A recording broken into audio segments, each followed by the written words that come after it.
Hi, I'm Andrea Brown, swim mum, and loads of people have been asking me about scholarships to America. So I thought I'd do a little mini series that gives you the lowdown on that. This video is going to talk about why you would even bother. Why would somebody want to get an athletic scholarship to America? Well, the first reason is that if you've got to quite a high level in competitive sport and you want to carry on and you're going on to further education, you want to get a degree, then it is really quite difficult to do that in the UK. There are only a couple of academic institutions that cater to that, and quite frankly, and in my opinion, no one does it as well as they do in the US. So what can you expect to find in the US? Well, it's big business, right? College sports are on ESPN every week. So they've got a lot of money. All the Ivy Leagues have for years and years invested heavily in sports, and it's popular. So they feel college sports fills and packs stadiums, and so there's money behind it. So first of all, you've got the facilities, absolutely incredible things. There's a university that I know that has 6 swimming pools in there, and for whatever sport you're going to. There's a college that I've seen that has an actual sort of simulated rowing lake, internal rowing lake, so that you don't have to go out into the cold or open water. You can put I don't know if that's what you call it, but the rowing boat into this artificial lake that's got waves and all of that kind of thing. So the facilities are unbelievable and impressive. And then there's the support, everything from the way that the coaches are geared up to understand about what it takes to be a student athlete and how they interact with the academic staff. Also, the other things, supporting functions like mental health professionals, physiotherapy, nutrition, all built into the program. So I think that it's definitely worth taking a look at that if you are interested in going on to further education. One of the things to bear in mind is that the selection process really starts quite early. So I would think about 2, possibly even 3 years ahead of when you will be finishing GCSEs to start at least having it on your radar, at least having done your research and knowing, get a spreadsheet going. Everyone knows I love a spreadsheet, and have the key deadlines that you have to make. So there's some academic things that you would have to do. So there's 2 different exams that Americans like you to have. One is the SAT, the other one is called the ACT. You don't have to, not every university or college requires it, but it's definitely a good benchmark, and I think they definitely prefer you to have that. So yeah, get in early, make sure you know what you're doing, know all of the deadlines, and then start the rest of your research. A big thing to consider is the finances.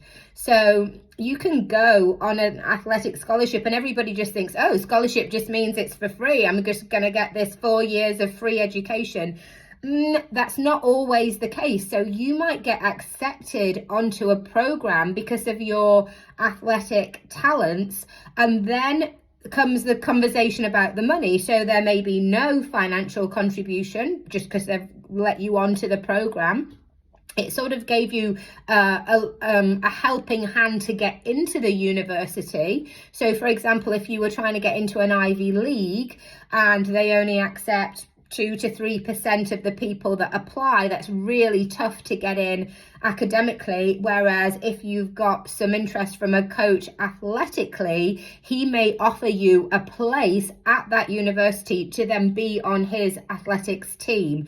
So then you sort of bypassed that 2 or 3%. So you got in, but then nobody's talked about the money yet. So first of all, there may be no financial support. In particular, sometimes there is none for international students, even though there may be some for US students. So take a look at that. If there is financial support, sometimes they are what they're called financially blind. So they don't weigh up whether they're going to give you a place based on if you can afford it or not. You get the place and then they take a look at your parents' financial situation, and you may get a break based on that. So for example, I know one college sort of says if you make $70,000 or less, then they pay 100% of the fees. And I'll talk a bit more about what's included in that in a second. But if you make sort of 200,000 or dollars or the equivalent of, then you get nothing. And there's sort of a sliding scale. They take into account lots of things. So if you own a villa in Portugal, then that gets added into your assets and things like that. But similarly, if you've got another child at home that's a competitive swimmer or something, or doing another sport, they also take into account additional debts or expenses that you might have. So it all sounds very reasonable and fair to me. So that's that. And then I've said I would tell you about what's included. Take a look at this, because different colleges and different programs include all sorts of different things. So you might get what good looks like is a program that includes everything from your transport from England to America, all the accommodation, the cost of the actual fees, the tuition and the course fees, but also things like books and food and stuff like that. So yeah, look for programs that include as much as possible in any sort of grant or financial assistance they can give you.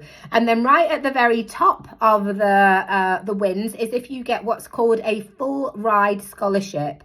So here a college really wants you, and based on that they will offer you a full ride scholarship, which means that you get everything. It's all included. Nobody's looking at your parents' financials. You just get all of that. But as you can imagine, those are highly sought after. And I think the thing to really remember that's a little bit different to our culture in the UK is that American colleges are a business, really. And these coaches want to recruit the very best performers that they can. They are really measured on wins and losses. So no, it's not all like nicey. It's just like, are you going to make the best person that they can get on that team? Are you going to be the best performer? And if you are, you're in for a chance, and if you're not, then they're pretty ruthless about that. So I hope that has been helpful, and any questions, please put them in the comments below. Like and subscribe.